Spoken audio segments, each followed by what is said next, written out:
Vous savez, dans la vie, je veux vous choquer en vous disant, il y a des hommes dans la vie qu'on ne rencontre qu'une seule fois. Ça veut dire que tu l'as rencontré une fois et c'est cette fois-là que tu dois saisir. Mais je le retourne aussi d'une autre manière. Dans la vie, il y a des gens, quand vous les rencontrez, vous apprenez à les connaître, vous comprenez qu'au milieu de 10, il n'y en a qu'un seul. Yes. Il faut avoir assez de sagesse pour comprendre ça. Dans la vie, il y a des gens, quand tu arrives, tu comprends, tu arrives à connaître son cœur. C'est un homme d'alliance. Tu finis par comprendre que tu as rencontré des gens, mais celui-ci, il est particulier. Mon frère, comme le monde a souvent dit, c'est lorsque vous perdez une chose de valeur que vous réalisez qu'elle avait de la valeur. Attention, attention, que l'accoutumance ne crée pas la cécité. Ce n'est pas parce que tu es habitué avec un homme d'alliance, un homme comme Jonathan, quelqu'un que Dieu t'a donné, qui va te créer des opportunités dans la vie, qui va aiguiser ta sagesse, qui va t'apprendre à aimer Dieu. Ce n'est pas parce que tu vis avec lui que tu dois oublier sa valeur. Tu risques de reconnaître sa valeur quand tu ne l'auras plus. Alors il y a des fois dans les relations, il faut respecter certains principes pour garder l'équilibre dans la relation. Ce que Dieu te donne, ce n'est pas pour les perdre. Alors c'est à toi de travailler pour ne pas perdre la bénédiction que Dieu te donne. Il est écrit, la bénédiction de l'Éternel ne se fait vivre. Mais il y a des fois, c'est toi-même qui es la source du chagrin. Ton comportement, ton manque de sagesse, ton attitude, ou même tes attitudes, ces choses-là ont créé le chagrin dans la bénédiction de l'Éternel. Aucun démon n'est venu, c'est toi. Aucun sorcier ne t'a touché. Même le sorcier de ta famille est étonné. Comment tu as pu faire ça? Tu as fait ça toi-même. Dieu t'avait donné, mais tu as détruit. Les principes que je vous donne, c'est pour que vous soyez capable de vivre dans toute relation d'alliance de manière équilibrée. Quatrième principe. Dans une relation d'alliance, on cherche impérativement à savoir quel est le côté fort de cette relation. Quel est le côté fort de cette relation? Cette relation existe pour te bénir dans quel domaine? Tu dois savoir. Cette relation d'alliance te fait du bien dans quel domaine? C'est dans quel domaine que tu es arrosé? Est-ce que c'est dans la sagesse? Est-ce que c'est dans l'intelligence? Est-ce que c'est pour aiguiser ton talent? Est-ce que c'est pour te communiquer un caractère qui va te permettre de rester stable dans ta bénédiction? Est-ce que tu as les dons, les talents, l'intelligence, mais il te manque le caractère? On te donne un homme qui va te communiquer le caractère. Tu dois savoir quel est le point fort de cette relation. Monsieur, écrivez. Quel est le point fort de cette relation? Vous devez étudier la relation. Cette relation te bénit dans quel domaine? Il ne faut pas que quand on te donne, on te pose la question, même si on ne te donnait pas le micro, on te pose la question, en quoi cette relation-là te bénit? Tu dis non, ça me bénit seulement, ça me bénit beaucoup. Tu n'as rien dit, tu réfléchis comme un enfant, tu n'as pas pris le temps de t'asseoir et de te demander, Dieu m'a donné cette relation-ci, mais quel est vraiment le sens de sa bénédiction? C'est à quel niveau que je suis béni dans cette histoire?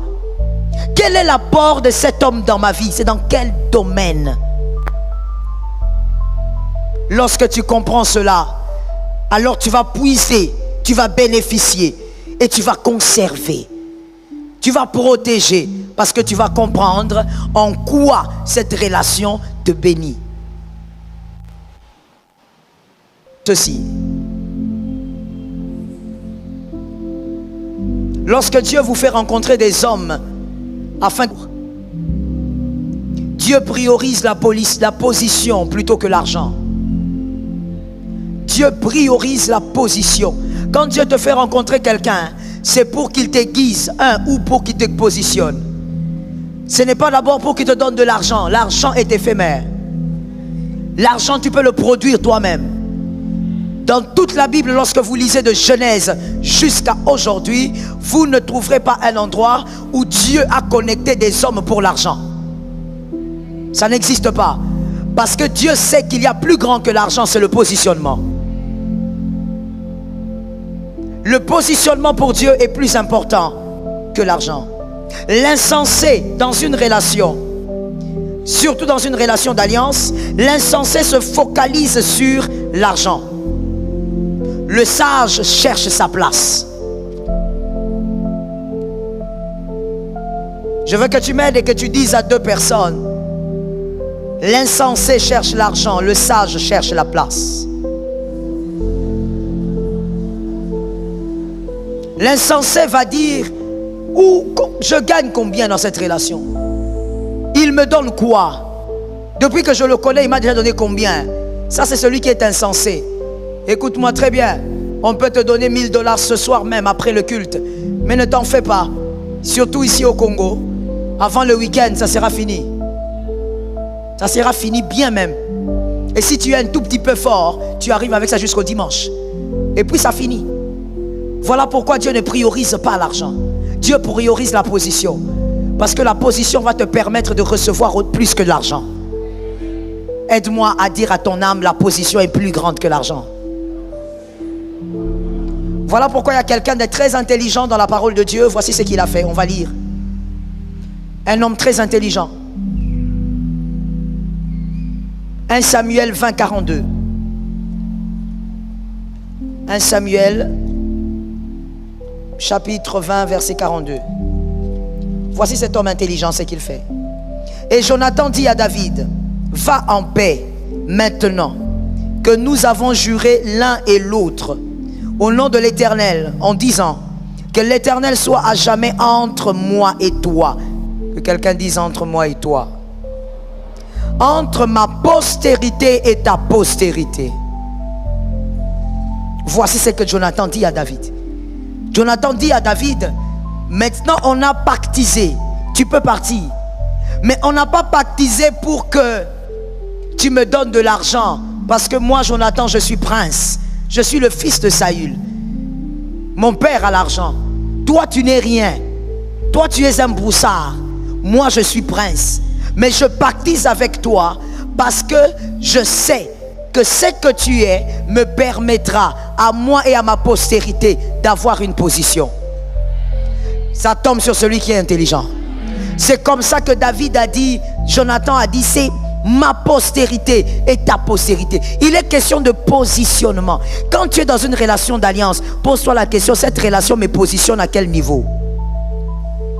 C'est à quel niveau que cette relation d'alliance me permet d'avoir une intelligence qui va me positionner demain, me permet d'avoir l'équipement qui va me positionner demain. Est-ce que quelqu'un m'entend très bien? La relation d'alliance, Dieu priorise d'abord le positionnement. Alors écoute-moi avant d'écrire, parce que tu vas l'écrire et si possible l'enseigner à tes enfants. Ne célèbre jamais un homme qui te donne de l'argent sans pour autant honorer ta position. Ne célèbre jamais ça. Celui qui te donne 10 $, 20, 100, même 1000 $, il te le donne. Mais il ne célèbre pas ta position. Il ne croit pas en ce que tu deviendras demain. Il te donne comme un mendiant. Il te donne comme quelqu'un qui doit arrêter de l'embêter. Mais il ne croit pas en ta position. Alors que même Dieu croit en ta position. Si tu as compris, maintenant tu pourras l'écrire. Autre chose.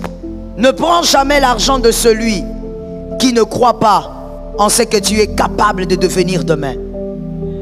Oh bien-aimé, c'est un manque. Est-ce que je peux parler? Est-ce que je peux parler? Je dis c'est un manque de personnalité. Et dans la vie, un être humain ne doit pas manquer de personnalité. Même si tu manques de pain, il y a certains argents qu'on ne prend pas. Je comprends ton amen. Il y a un problème de personnalité. Même si tu manques de tout, il y a certaines aides qu'on refuse. Ce n'est pas de l'orgueil, mais celui qui t'aide sans croire en toi t'a insulté. Avant que l'on t'aide, on doit croire en ce que tu es capable de devenir. Est-ce que quelqu'un m'entend bien? D'ailleurs, quand on dit aide, ça veut dire que celui qui vient croit en toi. Mais celui qui te donne de l'argent, on va dire ça comme ça, il te donne de l'argent sans croire en toi. Celui-là ne te donne pas. Celui-là t'humilie. Vous savez, il y a certaines personnes qui vous tendent de l'argent, mais cet argent a un langage pour dire tu seras toujours en bas. Est-ce que vous le savez? Il y a des gens qui vous tendent de l'argent, mais c'est la manière dont il a tendu, l'intention, la motivation. Elle est en train de dire, tu seras toujours en dessous de moi et moi je serai toujours au-dessus de toi.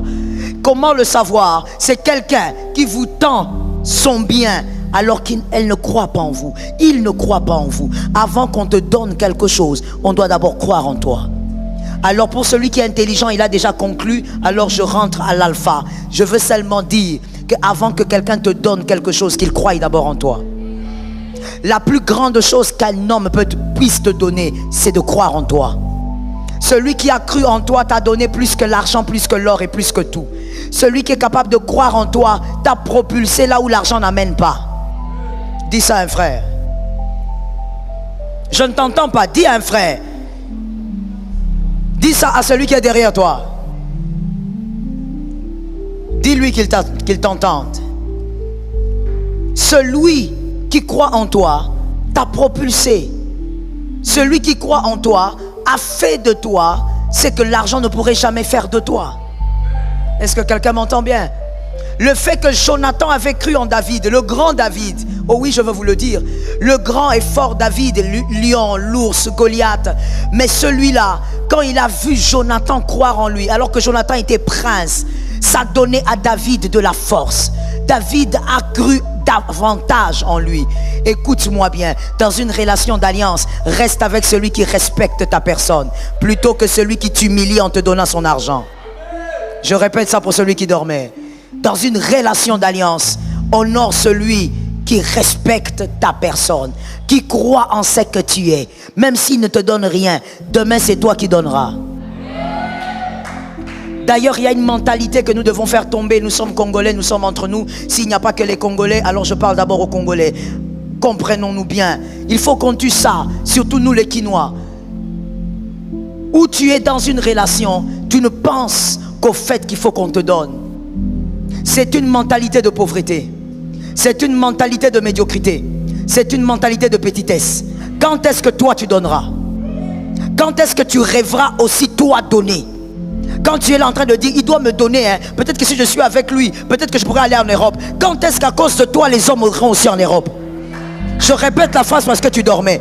Quand est-ce qu'à cause aussi de toi, les autres aussi iront en Europe? Ça viendra quand? Tu te mets toujours dans la position de celui qu'il faut aider. Lorsque tu te mets dans la position de celui qu'on doit aider, tu resteras en dessous des autres. Tu dois apprendre à te mettre dans la position de celui qui est appelé à aider les autres. Quand tu te mets dans cette position, la main de Dieu repose sur ta tête et tu accomplis des prouesses par la gloire de Dieu. Est-ce que quelqu'un m'entend? Tu dois apprendre à changer la position de ta personne d'abord au niveau de ton intelligence. Il y a des personnes qui se sentent grandes, même lorsqu'elle est en train de traverser la vallée de l'ombre de la mort. Oh, let me tell you, je n'ai pas besoin d'avoir la couronne d'une reine pour me sentir comme une reine. Je suis reine. Je n'ai pas besoin de... Et puis je vais même au-delà. Je vais choquer une femme ici. Je n'ai pas besoin de me sentir reine, comme j'entends certaines femmes dire, il faut que ton mari fasse de toi une reine pour que tu te sentes reine. Non, je n'ai pas besoin de mon mari pour me sentir reine. Je suis reine par moi-même. Je n'ai pas entendu. Je suis reine par moi-même. Pourquoi? Je suis enfant de Dieu. Ça me suffit amplement pour savoir qui je suis. Je n'ai pas besoin que quelqu'un me pousse. Je me pousse moi-même. Je n'ai pas besoin que quelqu'un m'acclame. Je m'acclame moi-même. Je n'ai pas besoin que quelqu'un m'encourage. Je m'encourage moi-même. Je n'ai pas besoin que quelqu'un me monte. Je me hisse moi-même. Non, mais pourquoi on m'aide pas? Pourquoi on m'aide pas aussi à évoluer? C'est vrai que sur la terre des hommes, les hommes évoluent par les hommes. Mais si les mains des hommes ne sont pas disponibles, évolue-toi toi-même. Pousse-toi toi-même. Progresse toi-même. Pousse ton esprit jusqu'à aller loin. Tu ne dois pas faire partie de ces personnes. Je te sors de ce couloir. Oui, toi tu es un homme de foi. Tu as dit amen avant même d'entendre. Je te sors de ce couloir. Du couloir où tu te tiens là avec une catégorie de personnes qui sont toujours là à dire, écoutez, si moi aussi j'avais eu la vie de tel, ma vie serait mieux. Si j'avais eu des parents comme tel, ma vie serait mieux. Moi je n'ai pas été favorisée. Moi je suis orpheline. Moi j'ai grandi seul. Et alors, David a grandi seul, il est devenu roi. Et alors, David n'avait pas de piston. C'est Dieu qui était son piston. Dieu est allé les chercher dans la brousse. Mais pourquoi? Parce que c'était quelqu'un aussi qui croyait en lui. Est-ce que quelqu'un m'entend? Ne sois pas toujours dans la position où tu te dis, il peut m'aider, hein? Si je me colle à telle sœur là, on dirait qu'elle a l'argent. Toi, tu ne peux pas en avoir. Pourquoi tu entres dans une relation avec un intérêt matériel? Tu regardes d'abord l'argent. Mon frère, quel jour aussi les gens vont regarder à toi? Si tu passes ton temps à regarder aux autres, on ne regardera jamais à toi. Calcul simple, 1 plus 1 égale 2. Je reprends le calcul. Si tu passes ton temps à regarder les autres, lui peut m'aider, lui ça peut aller, je vais aller dans l'église là-bas parce que là-bas il y a les députés, parce que là-bas il y a des ministres. Tu ne fais que regarder les autres. Jamais on ne regardera à toi. Celui sur qui ou celui à qui on regarde un jour, c'est celui qui a passé beaucoup de son temps à se regarder lui-même. Tu te regardes toi-même, tu t'encourages toi-même. Tu te regardes toi-même, tu calcules combien Dieu t'a aimé, combien tu vas avancer. Tu te regardes toi-même et tu sais que tu es capable d'aller là où les hommes ne t'attendent pas. Vous savez, la terre est compliquée. Dis à ton voisin, le cœur de l'homme est tortueux par-dessus tout. Va dire à 3 personnes, le cœur de l'homme est tortueux par-dessus tout. 3 personnes. Qu'est-ce que j'ai envie de te dire? J'ai envie de te dire ceci. Sur la terre des hommes, si tu attends que quelqu'un t'aide, quelqu'un te fasse monter, tu seras déçu. Tu dois apprendre à te faire avancer toi-même. Tu comptes sur la grâce de Dieu. Si Dieu place les hommes, tu dis Amen. Si Dieu ne place pas les hommes, tu avances. Est-ce que quelqu'un m'entend? Compte sur Dieu plus que tu ne comptes sur les hommes. Ça guérit des blessures, mon frère, je sais de quoi je parle. Ça va t'épargner des blessures intérieures pour rien, les blessures de l'âme. Oh, tel m'a pas aidé, mais s'il t'a pas aidé, Jésus est là. Où est le problème? Non, tel n'était pas là quand j'étais en deuil. S'il n'était pas là, Jésus était là. Est-ce que quelqu'un m'entend? Est-ce que je peux parler? Non, j'ai demandé si je peux parler. Est-ce que je peux choquer? Le pasteur Joël, vous croyez qu'il n'y a pas de membres de sa famille qui meurent? Je vous posais une question. Vous croyez? Vous croyez qu'il n'y a pas de membres de ma famille qui meurent? Vous m'avez déjà vu vous demander de venir au deuil? Pourquoi je dis ça? Pour vous dire simplement, ça me ferait beaucoup du bien que vous veniez. Mais au-delà de vous, j'ai quelqu'un. Au-delà de vous, j'ai quelqu'un. Quand Jésus est là, pour moi, c'est l'essentiel. Est-ce que quelqu'un m'entend bien? Arrête de t'appuyer sur les hommes. Arrête de te demander où sont les hommes. Arrête de prendre ta vie et de prendre les hommes, de les placer toi-même comme un pion. Non, ne place pas les hommes comme un pion. Laisse Dieu placer les hommes comme des pions. Si Dieu place les hommes, ces hommes te béniront. Je parle à quelqu'un qui est distrait, je te parle. Si Dieu place les hommes, ces hommes te béniront. Et quand ces hommes te béniront, tu diras Amen. Si ces hommes ne sont pas disponibles, Jésus est disponible. J'ai aimé cet Amen là, ce sont des gens des foi.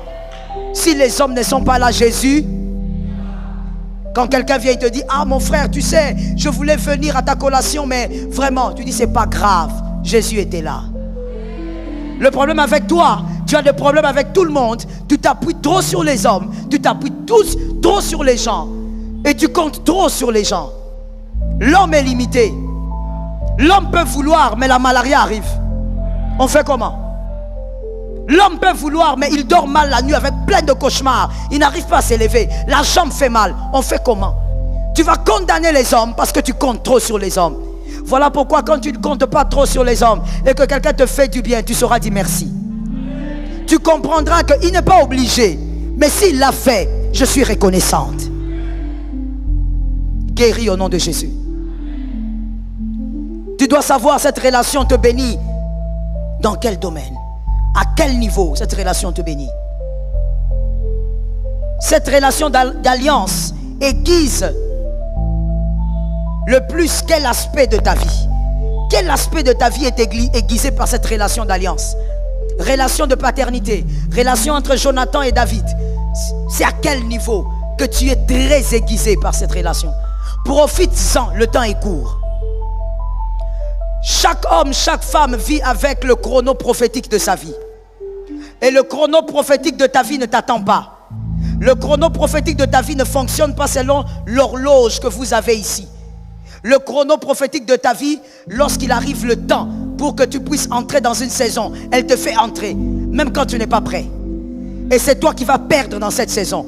Parce que tu seras dans une saison de bénédiction, mais tu n'en profites pas. Parce que tu n'avais pas compris que tu devais être aiguisé par les hommes d'alliance. Le chrono prophétique tourne, ça ne va pas t'attendre. Est-ce que quelqu'un me capte? Lorsque le chrono prophétique arrive, tu vas te retrouver dans une situation où on te demande de faire des choses, mais tu n'as pas appris à les faire. Et là tu te rappelles, tu dis, ah, si j'avais bien maîtrisé les mathématiques à l'école primaire, ah, je ne me rappelle plus. Oui, la saison est passée. Parce que tu n'as pas su comprendre que, au fait, dans la relation d'alliance, tu dois être aiguisé selon un aspect bien particulier. Et tu dois en profiter. Ne vis pas comme si tu es éternel. Ne vis pas comme si les hommes étaient éternels. Chaque chose a sa fin. Profite-en quand Dieu te donne le temps. La cinquième chose, le cinquième principe à respecter dans une relation d'alliance. Proverbe 10, 19. Proverbe 10, 19. Nous allons lire cette écriture. Proverbe 10.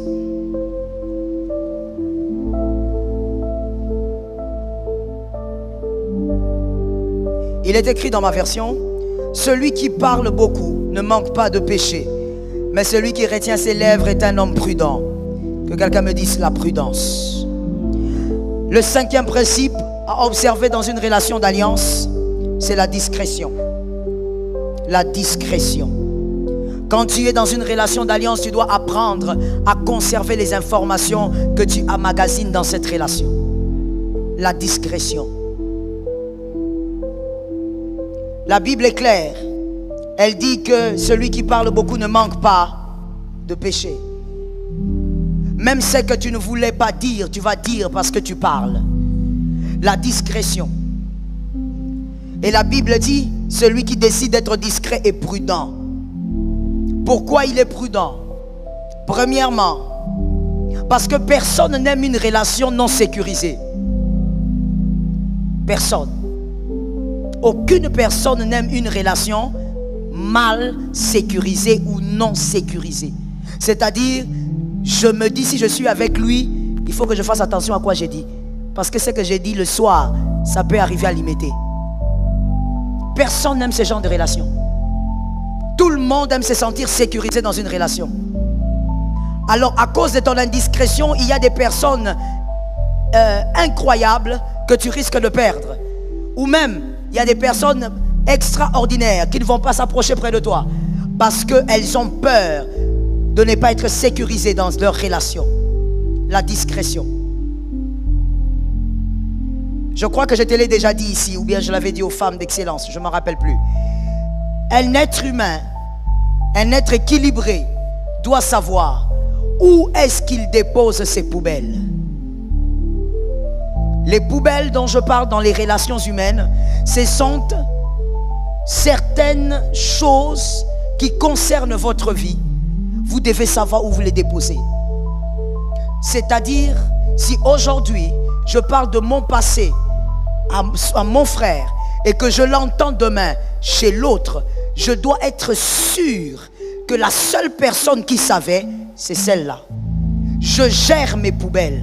Je gère ce que je sors de ma bouche qui concerne ma vie. On ne peut pas me dire, tu sais, on a appris que toi, dans ton passé, tu avais fait un accident. Et toi, tu es là, tu dis, ah, qui vous a dit ça? C'est vrai que j'ai fait l'accident, mais j'avais dit à qui encore? C'était Luc, c'était Marc. Tu es désordonné. Ce désordre va te créer des problèmes. Ce désordre est un manque de sagesse. Tu dois savoir où déposer tes poubelles. Tu dois savoir que moi, dans ma vie, je n'ai jamais parlé, par exemple, de mon aspect spirituel à tel. C'est impossible qu'il en parle. Mais quand toi, tu ne sais pas où tu déposes tes poubelles, tout le monde parle de tout. Tout le monde parle de ta vie. Toi aussi, tu parles de tout le monde. Il y a un problème. Tu ne pourras pas vivre dans une relation d'alliance. Tu vas détruire ta relation d'alliance. Elle ne te bénira plus. Que Jésus te délivre du mal. Je n'ai pas entendu les amens. Je veux que quelqu'un me donne un amen 3 fois. Beaucoup de gens disent, surtout, on va dire beaucoup de chrétiens, parce que j'en vois beaucoup moi. Avec le travail pastoral, j'ai la grâce d'en voir beaucoup, de plusieurs nationalités aussi. Mais c'est toujours la même affaire. Peu importe la peau, peu importe la nationalité. Pasteur, pourquoi est-ce que à chaque fois que moi je suis dans une relation, ça ne marche pas? Pourquoi est-ce que les gens ne me supportent pas? Pourquoi est-ce que... Mon frère, vérifie un peu comment tu gères ce qui sort de ta bouche. Vérifie ça bien. La discrétion. Il y a des personnes assises ici. Et il y a des personnes aussi que vous connaissez dans vos vies, même dans vos familles. Peut-être que même c'est ton petit frère ou ton grand frère, je ne sais pas. Quand les gens parlent de lui, les gens disent, écoutez, vous savez, Marc m'a dit, tout le monde dit, c'est faux. Tout le monde ne croit pas. Parce que tout le monde sait que Marc ne parle pas. Tout le monde le sait. Même si vous montez un journal télévisé, tout le monde dira, non, non, vérifiez ça. Parce que tout le monde sait que Marc ne parle pas. Mais toi, tellement tu parles, même quand on va sortir une histoire que tu n'as pas dit, tout le monde dira, oui, il a dit. Et tu perds les hommes de la destinée, les alliances de la destinée, la discrétion. Pourquoi cet homme est prudent, l'homme qui se tait? Parce qu'il sait préserver sa réputation. La réputation crée la renommée. On ne joue pas avec la réputation, mon frère. La réputation. À cause de la réputation, nous autres, je ne sais pas dire malheureusement ou heureusement, prenez ça comme vous voulez. À cause de la réputation, le souci, en tout cas à notre niveau, de préserver la réputation. Des fois, il y a des endroits où j'ai refusé d'aller prêcher. Une invitation vient de la France, de la Belgique, d'ailleurs, je refuse. À cause de la réputation. Tu dis, je ne peux pas. J'irai là-bas, oui. On va bien me loger, oui. 5 étoiles, oui. Mais la réputation, on ne joue pas avec. Ne néglige pas, écoute-moi très bien. Un enfant, comme les tout petits qu'on voit là, quand on lui dit, tu sais, tout le monde pense que tu n'es pas normal. Oui, et alors? Ça, c'est un enfant. Mais un adulte qui connaît les codes de la destinée, qui est caché dans les alliances, qui connaît l'importance des humains, quand on lui dit, tout le monde pense que tu as un problème, il doit souffrir. Parce que la réputation te ferme des portes, ça t'ouvre des portes. Quelqu'un peut t'honorer simplement parce que tu as une bonne réputation. Quelqu'un peut te donner la chaise de choix alors que toi tu es le plus petit au milieu d'eux, mais parce que tu as une bonne réputation. On peut te recevoir chez les grands, chez les rois, les présidents. Pas parce que tu as fait quelque chose d'extraordinaire au Congo, mais seulement parce que ta réputation circule. Une bonne réputation. Et le président dit non, non, je vais aussi voir un peu cet homme. C'est qui? Tout le monde parle de bien de lui. La réputation n'a pas de prix. Je suis d'accord avec ton amen, ma soeur. La réputation n'a pas de prix. On ne fait pas de troc avec la réputation. Non, je m'en fous. Tu es un enfant. Tu t'en fous? Oh mon Dieu, permets-moi de te choquer. Tu es peut-être grand en âge, mais tu es un gamin. Tu ne peux pas t'en foutre. Parce que la réputation te permet de t'asseoir là où ton diplôme ne te permettra jamais de t'asseoir. Oh yes, that is true. La réputation te donne une place là où aucun diplôme, même pas ton doctorat, te donnera la place. Toi-même, tu te poses la question, je suis arrivé ici comment? Tu regardes les gens avec qui tu es, tu regardes leur visage. Tu dis, comment je suis arrivé ici? La réputation. Est-ce que quelqu'un me capte? Je veux choquer quelqu'un qui sert le Seigneur. Ou peut-être qui est appelé à servir le Seigneur. Ou même si on t'a dit que tu avais le ministère. Surtout à vous à qui on dit ça. Vous devenez des moments comme des ânes sauvages. Je te dis ceci. La réputation est plus grande que le don. La réputation est plus grande que la prophétie. Tu as le don de prophétie, la réputation est plus grande que ça. La réputation est plus grande que ton talent. Tu joues bien à la guitare, mais si j'ai la réputation que tu es impudique, tu ne montes pas ici.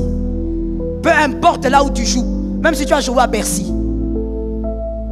La réputation est plus grande que l'intelligence, que tout ce que tu veux. Tu peux être devant moi, tu me parles, tu es éblouissant dans ton intelligence.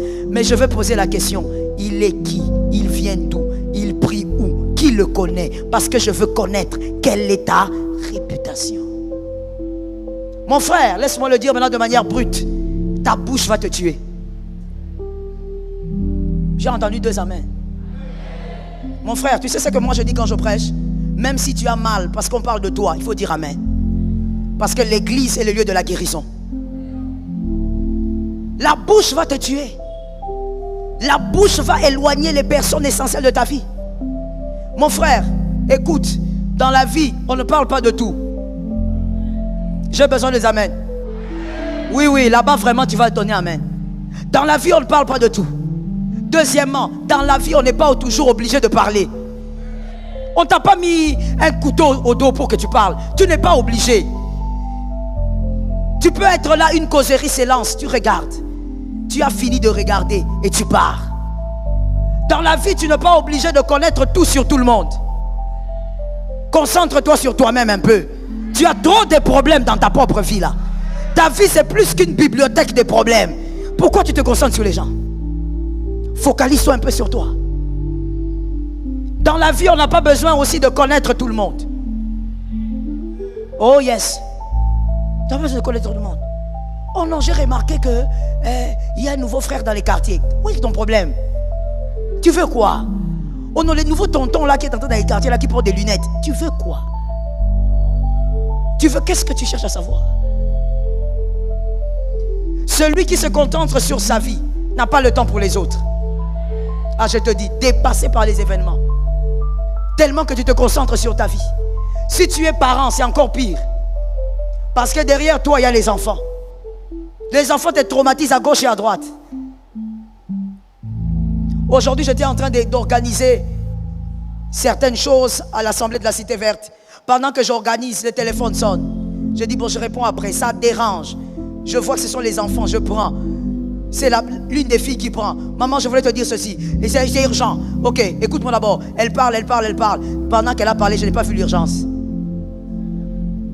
J'ai fini. L'autre prend. Maman, moi aussi. Oui, je t'écoute. Là, je suis en train d'organiser des choses. La tête a déjà commencé à chauffer. Maman, je voulais te dire que c'est très, très, très urgent. Dans ma maison, tout est urgent. Mais je n'ai jamais compris où est l'urgence. C'est quoi l'urgence? Il y a ça.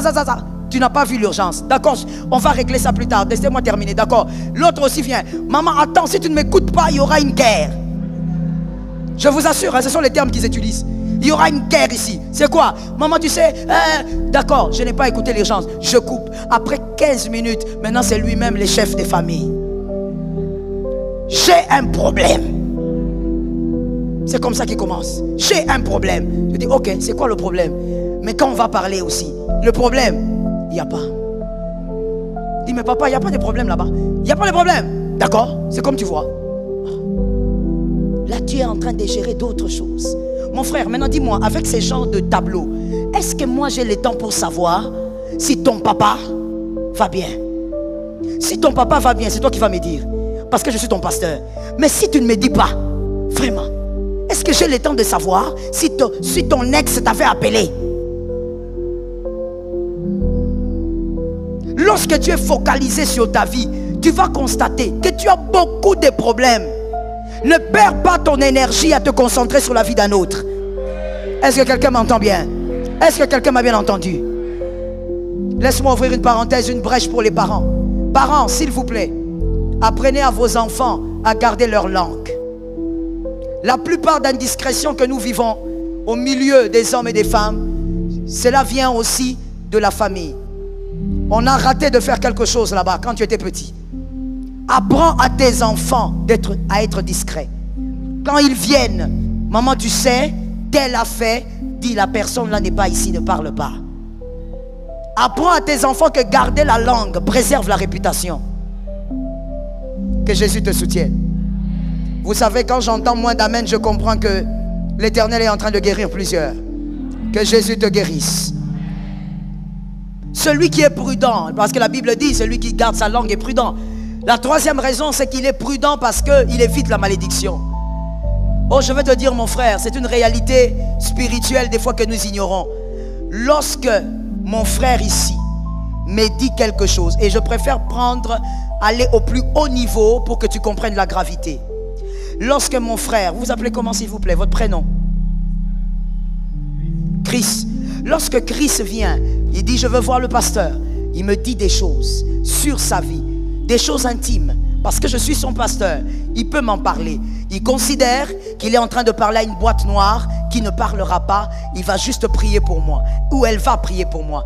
Quand Christ part et il apprend après qu'il y a madame telle qui commence à raconter sa vie. Parce que moi, j'ai raconté la vie de Christ à cette dame. Vous devez comprendre ce mystère spirituel. Si Christ parle, se plaint devant Dieu, la malédiction tombe sur moi. Ça, c'est quelque chose que la plupart des gens ne savent pas. Tu crois que celui qui te maudit doit seulement être supérieur. Attention, lorsque quelqu'un est dans ses droits, le diable t'atteint. Parce que ce n'est pas le diable Dieu qui va te toucher, c'est le diable qui va te toucher. Parce que Christ est dans ses droits. Dans ses droits, il est venu vers quelqu'un qui devait se taire.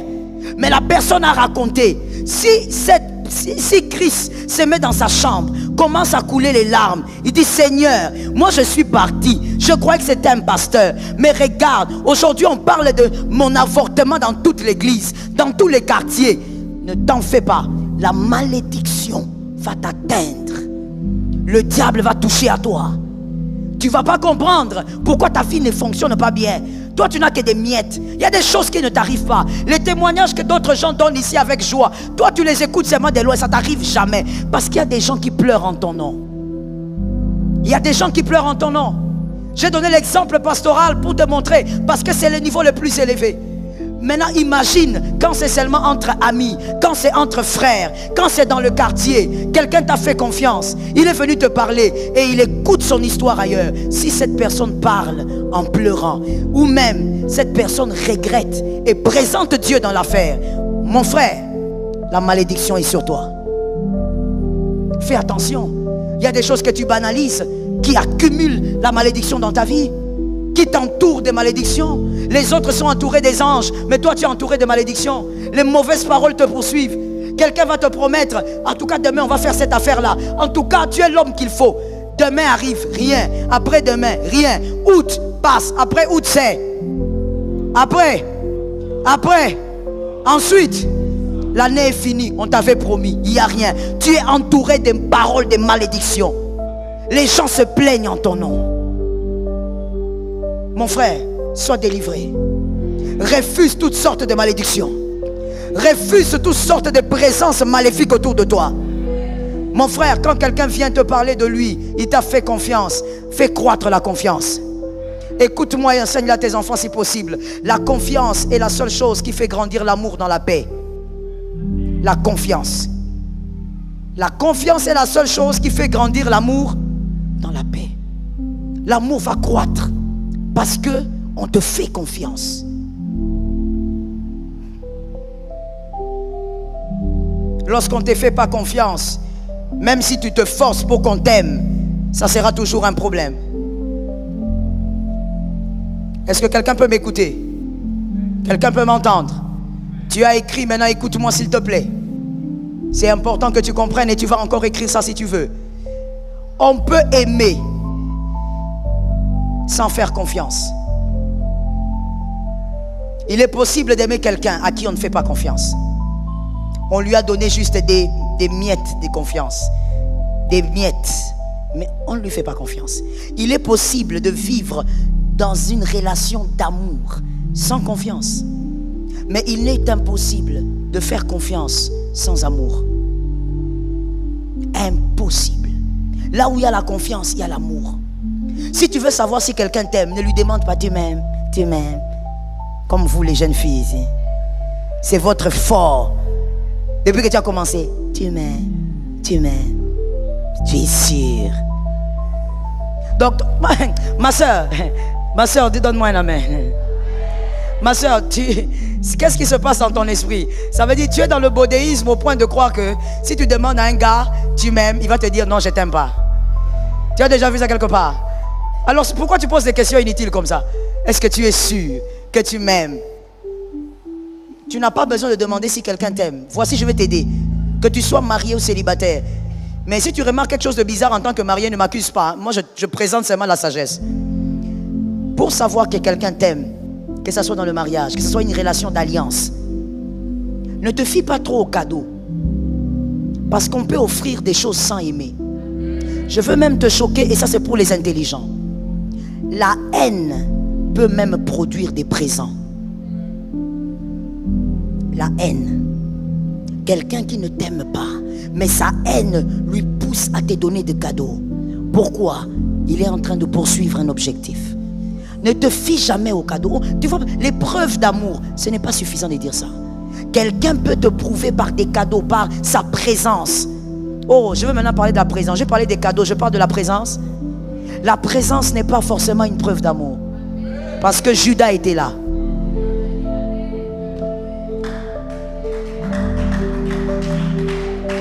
Qu'est-ce qu'elle entend? Oh non, comme il est toujours avec moi, à chaque fois que je l'appelle, il vient. Ça ne veut pas dire forcément qu'on t'aime. Ne prends pas ça comme mesure. Judas a toujours été là, mais il était là pour amener à la mort. Voici une chose qui peut t'aider à être sûr qu'une personne t'aime. Même si ce n'est pas à 100%, même à 70%, tu peux être sûr.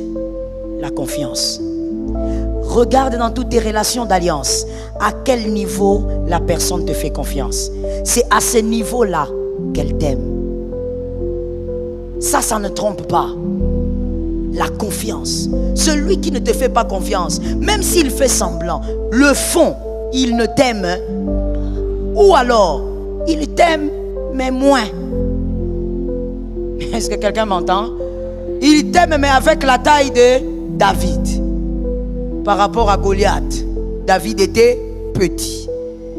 On peut aimer sans faire confiance, mais on ne peut pas faire confiance sans amour. Que Jésus nous aide. Je donne la dernière raison et on doit prier avec autorité et puissance. Est-ce que tu es prêt pour la prière? La cinquième raison pour laquelle ce verset parle de la prudence, parce que celui qui est prudent parle moins et donc le serpent ne va pas utiliser sa langue. Le diable utilise ta langue souvent parce que tu parles beaucoup.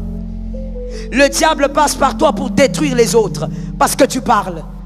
Le diable passe par toi pour déstabiliser la destinée des autres parce que tu parles.